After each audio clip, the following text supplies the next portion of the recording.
Naharap sa kasong paglabag sa Comprehensive Dangerous Drugs Act ang dalawa katao na naaresto sa operasyon laban sa iligal na droga ng PNP sa Tacurong.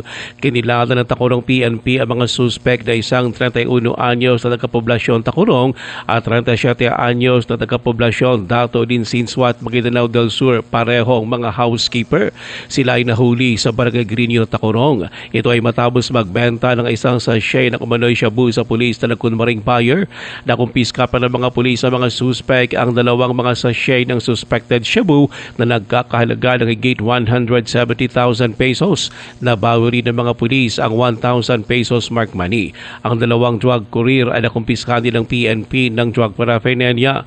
Kinuha rin ng mga pulis ang dalawang mga cellphone na ginamit umano ng mga suspek sa kanilang illegal drug transaction.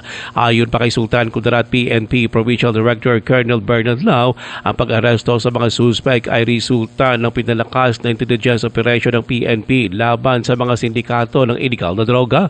Binigyan din pa nila na sa tulong ng mga kinakakulang ahensya ng gobyerno, tuloy pa rin ang pinalakas na anti-illegal drug campaign ng PNP.